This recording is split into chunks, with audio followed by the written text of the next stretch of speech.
All right. Hi, everybody. My name is Josh, and I am an alcoholic. My sobriety date is January the 3rd, 2016. And I like to say that's the last time that my higher power saw fit for me to think I could right face and drink like a gentleman. Uh, Early on, gosh, I'd love to say that I didn't spend more time on just that sentence than I did. Uh, I kind of came in with a little bit of an attitude, kind of cracking jokes just at that. And I would just focus on small things in the book.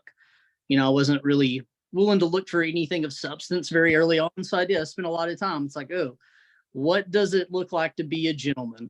A top hat, maybe a monocle, tuxedo with tail, Scrooge McDuckish. And then it's at this moment that I'm like, oh man, they let this guy get in front of a microphone. This is awesome. But no, guys, I want to start there. I always want to start there. I greatly appreciate the opportunity to come in and speak. And I want to, after that little bit of nonsense, I just want to thank Serenity Improvement Group for allowing me to be here. And hopefully I'll be able to share a little bit of my experience with the program of Alcoholics Anonymous with everybody. And I can honestly say, without this space, the faces here today, I mean, I guess for tonight, the squares that are here right now and the literature that's before us, that I don't think that I would be able to sit here and have the conversation, that I'm having with you all tonight, or to even be able to tell any of the jokes of my youth. And, I think if I'm being completely honest with myself and with you guys, that, I didn't plan to see where I'm at today. That's not what the plan was. And oddly enough, over coffee this morning with my sponsor, this topic got brought up. He looked right at me and was like, hey man, when was your checkout date? And at first I'm just like, huh? My checkout date? Dude, we ain't staying at no hotel. What checkout date? And he's like, dude, how old did you think you were going to make it to? And, I remember without just hesitation, it's 30. It just came out. I knew 30. That was the number. And, I kind of backtracked with him and I was like, and that's because 25, it hadn't happened. I had the Kanye West, man. Wasn't supposed to make it past 25. Joke's on you, we're still alive. I mean, that's where I'm at, when I'm, coming in and, thinking about giving stuff like this a chance, given this program. And, it was quick. It was very, very quick. And I told him, I was like, yeah, 30. That's exactly what it is. And today I'm lucky that when I say things like that I understand how selfish and inconsiderate statements like that are. I'm very fortunate. And, with new eyes, I can see that. And I come here tonight, 10 years further than that. I come in at 40, and the things that I didn't know then and something that I'm only being able to fully grasp now is that this whole thing's never been up to me. It never has. It's never been up to me. And I got told that a lot. I got told that a lot in meetings. I got told that a lot by sponsors that I've had. I've got told that a lot by people that I trust. And over again, no matter how many times they say to me, hey, it's not up to you, man. I'd always consistently put stuff like that on my shoulders. And I know we come in here and we get opportunities to speak. And, many times we come in and we tell the stories of how we got here. And, I think that those stories, hold a place. And, those stories are all inspiring. And, I've seen that help bring the sparks that people need to hear to have certain conversations that have led them to stay in this room. And the literature says that, this connection that exists between two people are essential to us. And tonight, that's not the story that I'm probably going to tell. I know a lot of people come in and they just kind of want to focus on, hey, this is the story of how I got there. And, tonight, I don't think that's what I'm going to talk about. I prayed about this and I tried not to do the things that I usually do. And I'm going to be, again, just as honest as, I can be. And, a lot of times when I'm set to speak or thinking I'm going to speak on a topic, let's go hear what the experts have to say. And, that's what I'll do. I'll go and I'll listen and I'll see, oh, what did the big guns have to say on these topics? And I think for the longest time, that I got that wrong for that reason, and the experience was that I was parroting just basically what I'd heard, just rehashing anything that was substantial sobriety that I seen for somebody else and just really kind of spitting it back out there. And, for me, it's very important that, I come in and I share the experiences that I have today. And that's one of the things that I've learned by, being in these rooms that, if you have that type of sobriety, if it's just mimicky, if it's just words, if it's just that stuff, that it's not going to stick. So, hopefully, we can kind of talk about the things that have happened over the past couple of years. And, my hope is that somebody gets something out of this, some experience, some strength and hope. And, don't really know how it's going to go. I'm nervous as I don't know what. It's weird. I'm usually a creature of energy, of habit, of feeling the room. And yeah, this isn't it. It's a little different, like I said, it screens and I can't feel that energy. But, I do know one thing, and that is that, I am glad that I stayed in Alcoholics Anonymous as long as I have. And for me, I think that's just as important in my life today. And, probably the most important thing is that I did stay. And I can tell you is, I tried like hell to leave. I did over and over. Somewhere, somehow, some way, something, cared enough to give me a nice kick in the rear and always seemed to come out of the other side of the muck since I've been here in Alcoholics Anonymous. And, about 2 years in, I probably had the first thing that was really a big thing for me. I kind of skated by really early on, just going to meetings, doing the things that we're supposed to do. I showed up, I did those things and got by pretty unscathed, very, very early on in the beginning when I got here. And, to just keep it short about how I got here, because I think that's very, very important, is, pretty much how all of us got here. A long slew of bad decisions that were perpetuated by my thought, my need, my desire to think that a drink could fix my problems. And, that's what brought me to the rooms. And very early on, I did business with some of those things, worked through some of those hardships. And, like I said, for the first 2 years in recovery and, getting sober here, really didn't have any issues. And then something big happened. And my grandfather passed away. I was actually at the welcome home dinner that's hosted by Serenity Improvement Group. Get a phone call. My mother calls. Really kind of upset, if I'm being honest too. In that moment, it's like, hey, I'm kind of busy, Mom. What's going on? And she says to me, we haven't seen your grandfather in about 2 hours. I really would appreciate it if you would come home and you would try to look and see, maybe what's going on. And my mom, also one of us at the time, bedridden. The disease had got her to where she was a diabetic. She was unable to go attend to my grandfather and check on him. So, I was the only option to go and see kind of what was going on. And,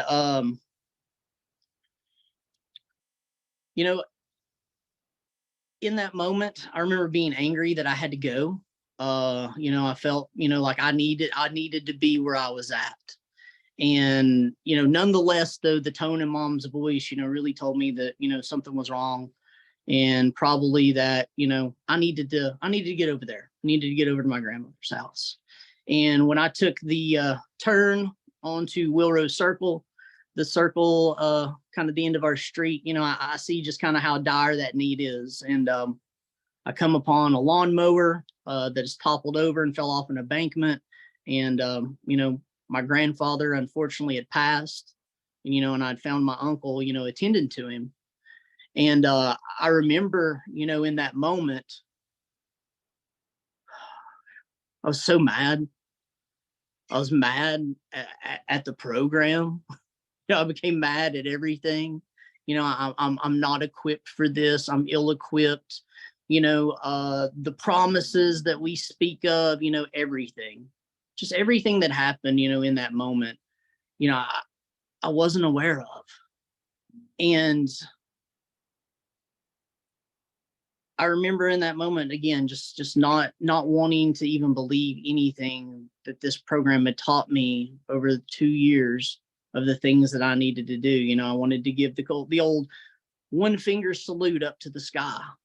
I was just in that place of not knowing what to do. I remember cursing, I was mumbling these promises of recovery, blah, blah, blah. Well, recovery ain't crap. I remember, I'm standing on that hill, and the next thing I know, the God of my understanding shows me how powerful that he is.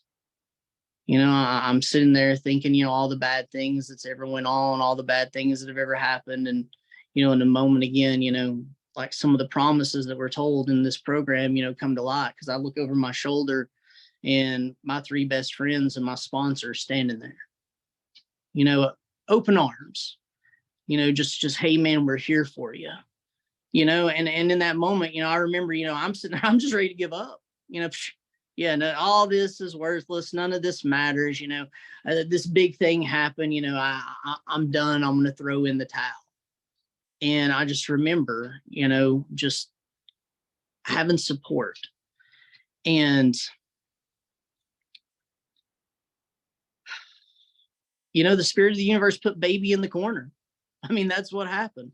The spirit of the universe put baby in the corner.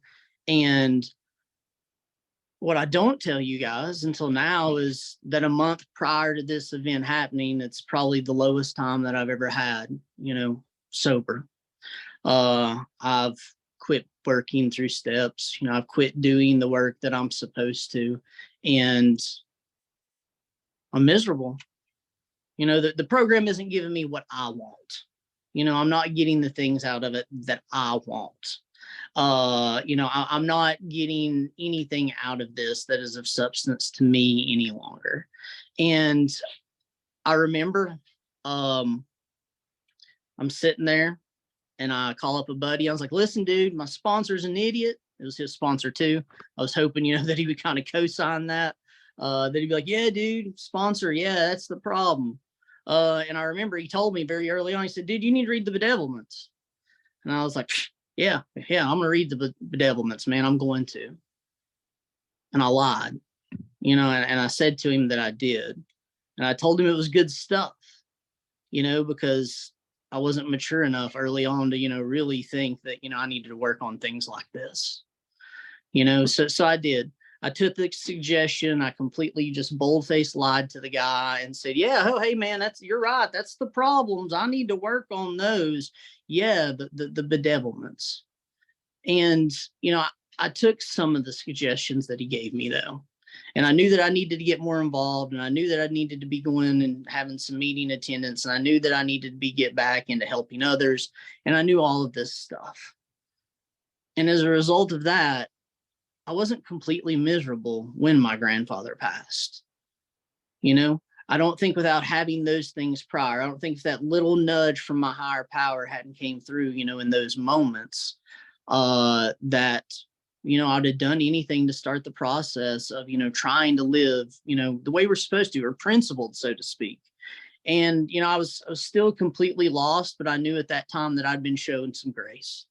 I knew that I had not been doing the things that I needed to be doing. And somewhere again, this power greater than me saw fit for me, to kind of get my hind end out of trouble again. And I remember, really trying to dig in, putting my heels down, like, okay, hey, we know that you have the tendency to really slack off on these things that it talks about in this program. And so I tell myself, hey, we're going to give it the old college try again here, Josh. We're really going to go back to it. We're going to do the legwork. We're going to get these trained feet. We're going to, everything that you hear in those rooms, that's what we're going to go out and that's what we're going to do. And that lasted about 2.5 years. I got by with, doing a little bit more, seeing a little bit more growth. I was sponsoring some guys who were doing well. Doing well. I consider guys that have a substantial amount of clean time, and so that's going on. I kind of got out of the financial ruin over that period that I'd set up. Completed college, went back, graduated, got that 20-year degree. Fat, drunk, and stupid is no way to go through life, son. Animal House was right.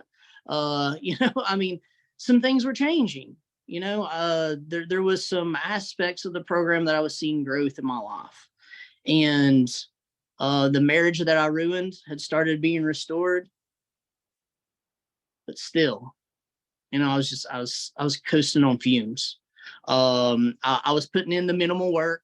I wasn't doing anything that required anything daily. I was lying on my dailies when I did do them. I wasn't being honest. I wasn't being forthcoming. I was checking boxes, and I don't remember where that became a part of, my day in, day out. But what I do know is that it started to take effect. And then we had something else that happened, and it changed everything. Like, it really completely made me deal and look with, a lot of the things that tended to go on, during that period, especially for me. And the thing that happened, and I think it happened to all of us, was COVID. COVID happened, and like I said, it just changed everything. I remember conversations. Should we go out? Should we stay in? Should we have meetings? What's the risk? Is this causing harm? And, those conversations felt like a nice place for me to just float off, just kind of in the distance. And, in that moment, I think that we all made decisions and had things and feelings that we had that was based upon what each of us holds valuable. And, nonetheless, some things changed. And I took advantage of it. I did. I used that time to hide.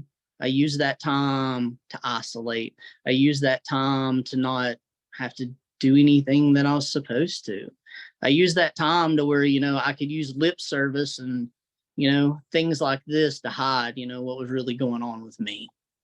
And, it created a lot of separation, for me and just a lot of people in the fellowship too. And, I tried to stand on my spiritual high top of, oh, this is what's safe. It's what's best for everyone, ideas, ideologies. And, nonetheless, it really, really, really gave me a reason to isolate. And I remember, internally, thinking during this time, it's like, all right, well, if we take out the meetings, we're going to see who really has sobriety around here. Again, thinking again, I had it all going on. I knew all the answers that, I knew something about what I was doing. And the turds rose. What I didn't realize was I was going to be the king of Turd Mountain when it did. And, that's really what happened. What happened at the end of this was that, I realized that I was the person that was sick. And I spent most of these days making memes. I know, right? That time, wrong side of 35, this guy's hanging out making memes in Facebook groups, on recovery pages. Yeah, real cool. Yeah, I'm checking that box of the cool kid and the class clown still. And the bad part about it was, like I said, this is a place I could go and hide. And all I was doing was being the worst, that I'd ever been. I want to say, oh, it's the worst I'd been sober. No, it was, one of the worst that I'd ever been. And, I took pride in that. And unfortunately, I hurt a lot of people. I hurt a whole lot of people. And I'd go for any punchline. Nothing was too sacred. Our friends that were really religious went for them. Our friends that may have had that straight pepper diet, yeah, definitely went for them. Most of all, You know, I just went where any pain was, you know, low-hanging fruit as it got, and anything that I could get my hands on, as long as anybody else thought it was funny, it was the entertainment of somebody else. I didn't care who it hurt or how it hurt. And everybody thought it was hilarious. Everybody thought it was hilarious. I would get messages, hey man, we need something funny. We need somebody to cut somebody's head off tonight in this group. And that's what we had. We had a group. People that are supposed to be living on spiritual principles, hiding in the Facebook group, talking about each other, horrible ways. And yeah, I did it. I did a lot of it. And, you know, the truth is I knew the whole time that it was just me deflecting. I knew what had been going on. Is it a pattern that had started, you know, from the beginning, but it had finally caught up with me. And I was refusing to work through anything. I had the greatest sponsor in the world to me, you know, myself, you know, and that was working out so well. And then the sponsor that I did have, the last time that I talked to that guy, we were being separated from fighting at an AA event. Yeah, fantasy football get together. And, you know, here I am thinking, oh, yeah, this dude's the problem still. As I'm going through all this guy's the problem. He's the problem. If he would have showed me better, that's why I'm having all these problems all this way in. I wasn't shown better from somebody in the program, you know, and I thought those things. Like, that's where I'd got to. I thought those things. And you know, I wasn't mature enough back then to not start throwing blame. I had a sponsee doing really well, almost 3 years, went back out. At that time, I wasn't mature enough to realize that I can't save him. Still thought I could. In all this misery, I'm wearing, you know, everything else except anything that I can actually change myself. And then we started losing more people. I don't know if you all lost people, but, you know, we lost some people. We lost some people that were near and dear to us. And during that time, I hear that a lot of those people were affected by some of the things that we did in some of those groups.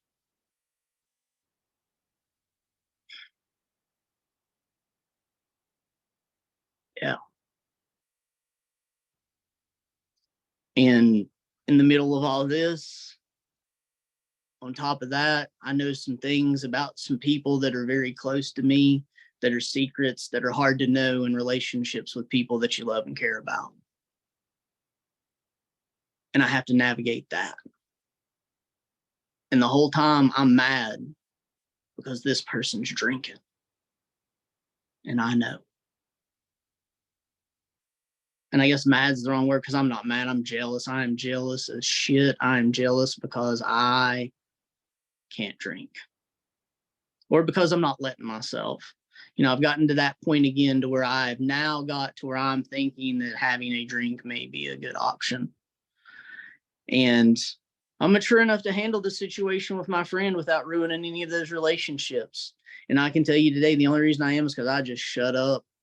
I just shut up and just sit there and tried to see what I could do. And that's be a friend to him and love him. And luckily I held on to those two relationships through all of this.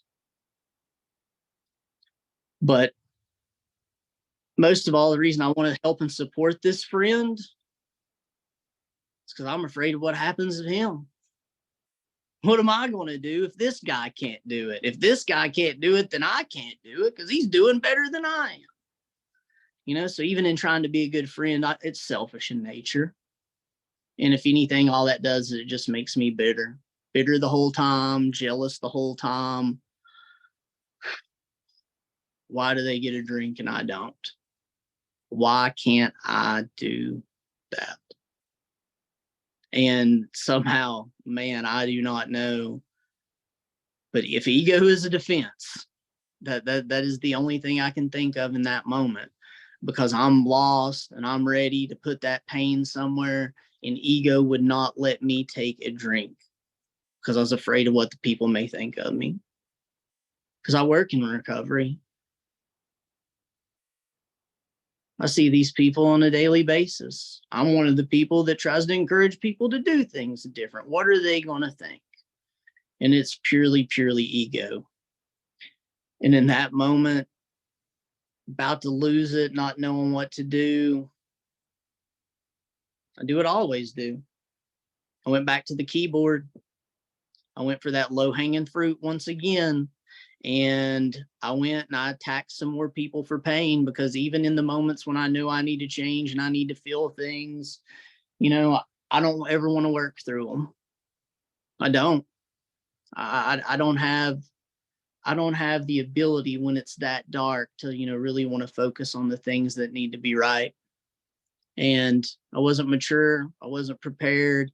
I let every spiritual experience I had go to the wayside and every character defect just take over. And I did. I went for that low hanging fruit again. And what I did was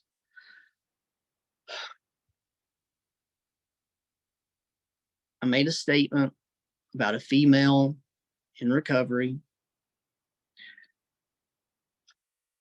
And I wanted to try to justify it in the minute. I'm conditioned like this. This is how we talk to people. This is how we treat people. Even in the moment, I'm trying to, justify why I'm doing what I am. Like I said, I make a comment about a member of our fellowship very openly. Nah, that's cheap. I personally attacked a female member of our fellowship by making statements about her private life. That's the truth. Especially her relationships. I had no business talking about the things I was talking about. I had no business really getting caught up in anything that was, her affairs. I call a close friend, and it's the friend that I know the secrets about. His advice: change. Huh. Nah. Nope. No, man, that ain't it. And that ain't it, not because that's the answer. That ain't it because that's not what I want to hear. I wanted him to laugh. I wanted him to say, dude, what you said is funny. What you said is what everybody's thinking. I called him thinking that, he was going to co-sign, what I'd said.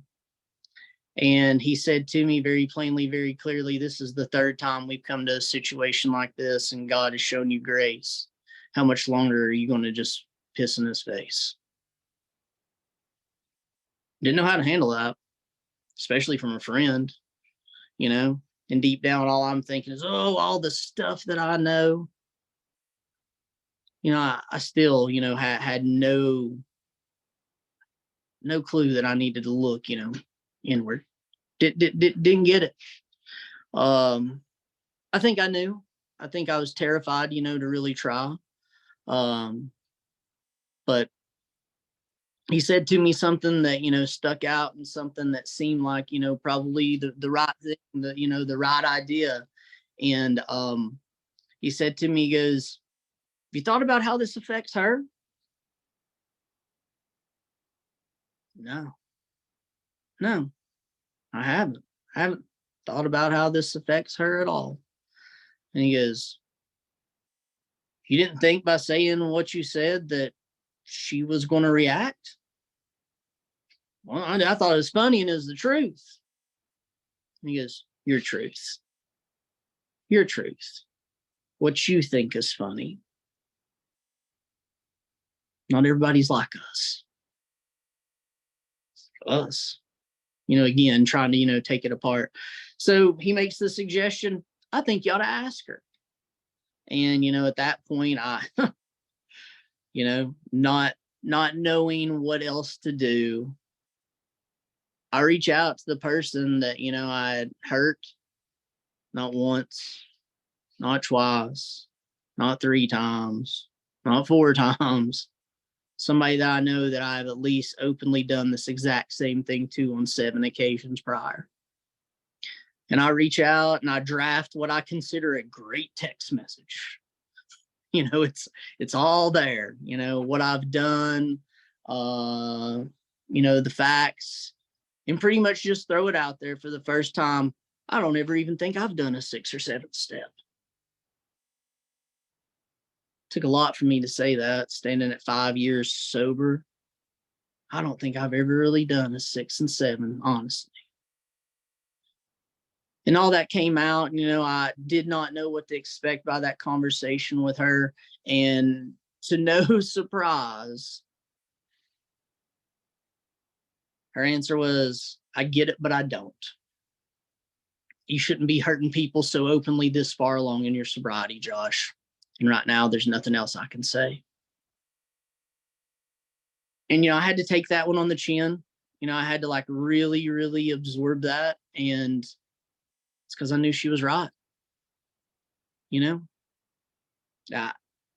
I didn't care how I behaved. I did it all in the name of laughter, all in the name of jokes, all in the name of, we take ourselves too seriously in here. We're not a glum lot. I like that, especially when I'm like, I ain't being glum. But she told me how it affected her. She told me exactly how it affected her.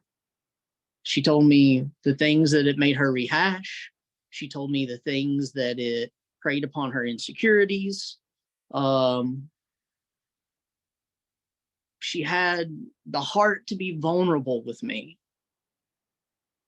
And as I'm reading the message, the only thing I pay attention to is the fact that when she cusses, she's using asterisks. I'm still sick. I'm still sick, even as I'm asking for help. And I'm looking at it and I'm sitting there and I was like, well, why hasn't she got anything to say?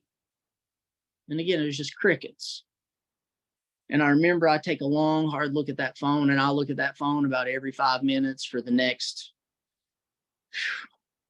probably 12 hours, hoping that maybe, just maybe, that, she would give me a suggestion that would help me. And I remember going to bed that night, and I remember, trying to have a conversation with the power, greater than me, and just really being like, hey, here we are again. We're in that place. I don't know what's going on, but I always get back here. And for whatever reason, I just need some help because I'm finally ready to change. And I don't know if that's, just me saying I'm willing finally. I don't know what that means, but I do know the results that happened from that. And what happened from that the next morning was a text from that exact same person.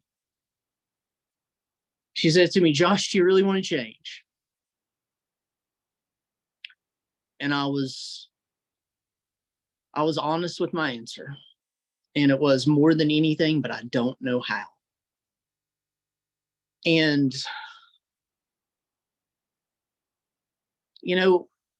when I got that text from her, I was so shocked. And she began to give me suggestions. And the first thing that she said is it's not going to happen without a real desire to change. And she told me very, very early on, your actions are going to show whether or not you have a desire to change. The way you interact with people is going to show that you have a desire to change. She also sent me some literature. I'm going to read that literature to you guys. It says 12 and 12. No, I can't remember what page this comes from. It says, it does not lighten our burden when we recklessly make the crosses of others heavier. That was the first thing she sent me. The second thing that she sent me, and the thing today that I read every morning before I leave my house, is from the 12 and 12 on page 92. And it says, finally, we begin to see that all people, including ourselves, are to some extent emotionally ill, as well as frequently wrong. And we approach true tolerance and see what real love our fellows and see what real love for our fellows actually means. And that's the place that I had to do business with, just that simple fact. I was as intolerant as it got. I'd been unwilling for so long to change anything. Old ideas were still keeping me sick. My greatest fears still keeping me sick. I was captive to my own thoughts again. I'm still slamming shots. It's just not of alcohol. It's of liquor. It's of fear. It's of resentment. It's of intolerance. And I remember, comes back again, that full circle that we get in the program sometimes. And this older gentleman that's in our fellowship, gosh, who I also made fun of in memes. I made a meme saying he was so old he cured the leather that his big book was bound in. I remember that still to this day. You know, I was hurtful to this person. And even when I was sick, he reached out and he was like, hey, you're just bedeviled, brother. And I was like, you know, I've heard that before. And I was like, I know we talk about these bedevilments a whole lot in here. And I was like, and here I am having the same problems over and over, still having the same defects over and over. People are suggesting to me that, you know, hey, you might want to see what's going on with this bedevilment thing. And I'm looking at it just over and over. And I finally realized that another person's trying to help me. And it's like, okay, let's read the bedevilments. Trouble with personal relationships. Well, hell, it's AA. Who doesn't have problems with those, you know? Couldn't control our emotions. Again, it's AA. Who can do that? Misery and depression. Who isn't? I'm making a living. Nobody is 100% useful. Fearful again. Yeah, again, who isn't? Can't help anybody. Well, I work in recovery. So 7 out of 8. Nah, bedevilments don't apply to me. You know, that's the attitude that I get. You know, that is my attitude. Oh, well, just 7 of 8. So we don't have to work on these things. No, not me. I'm good. Like I said, I'm standing on the corner of what I'm told is supposed to be 5 years sobriety. And like I said, I had to face the truth. I was a counterfeit. I was a counterfeit in the program. You know, that's what happened. You know, I don't feel like I can say complete fraud because I do feel that there were things that happened that were huge, but I know that I was not well. I'd done what I think many of us do, and that's work on the surface level things that lead us to the bottle. And I got lucky. I made it 5 years before it really got that bad again.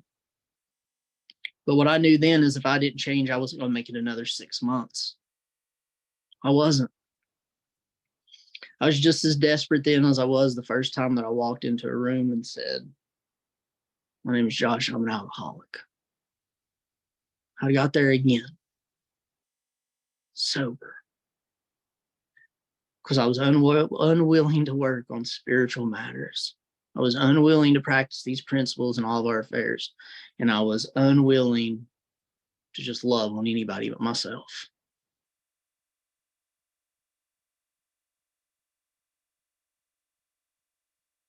And I didn't know what to do. So all I could do was start to take the suggestions of that one person that reached their hand out to me when I did not deserve it. I did not deserve the kindness, and I did not deserve the love. I did not deserve any of those things that she gave me in that moment. I began to take every damn suggestion that she gave me. Because of all the things that I do know in this program is if you can extend your hand of love to somebody that has treated you that badly, that you understand what this program means. And I don't think I'll ever be able to thank her completely and totally for the things that, you know, she did do for me in that moment. And I did. I took every suggestion she gave me right down to getting those damn positive affirmation cards, which I swore I wasn't going to do. I promised myself I wasn't going to do that.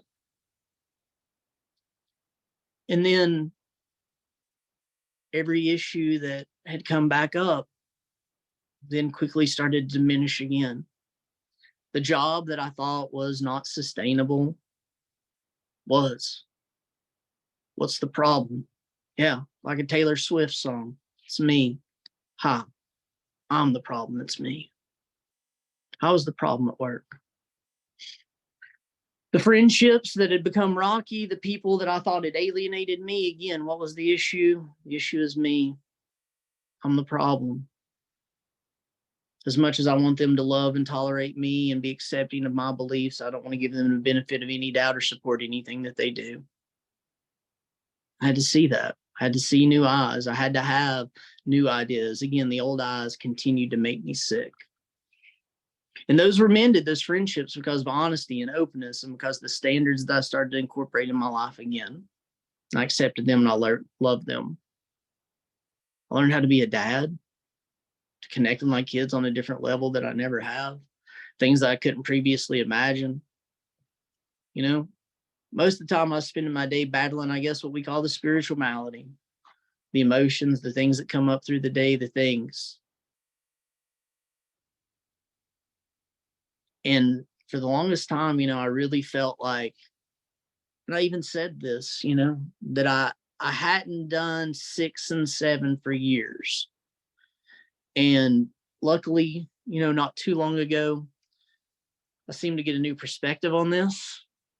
And, somebody that I care about encouraged me to, just kind of look at this differently and to, lean into this, step into, everything that's been going on, and to talk about it openly.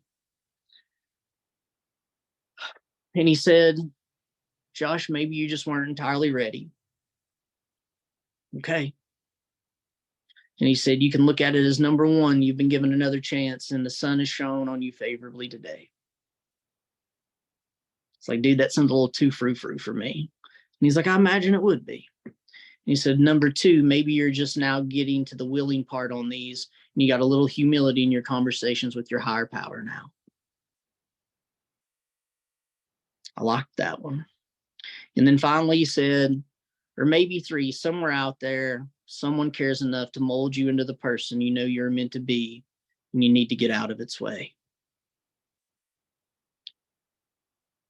And I think that, through all of this and, the lessons of not doing the things that I'm supposed to, that's just it. I just got to get out of the way.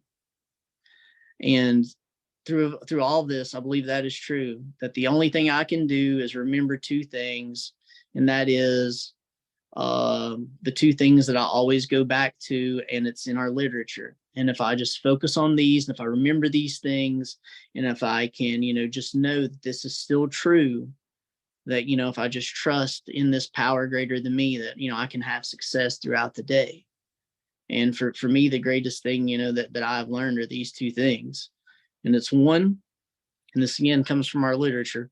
When I'm disturbed is because I find some person, place, or situation, some fact of my life unacceptable to me. And I can find no serenity until I accept that person, place, thing, or situation as being exactly the way it is so supposed to be at this moment. I need to know that. I need to know that things are exactly the way that they're supposed to be in this moment, and that when I put my hands on it, that all I'm doing is getting in the way of something that's greater than me. And then, gosh, and finally, for years, I swore I would never say this, and man, I wonder how long that kept me sick. And I'd say it is. And that is, acceptance is the answer to all of my problems today. Thank you guys again. I'm Josh. I'm an alcoholic.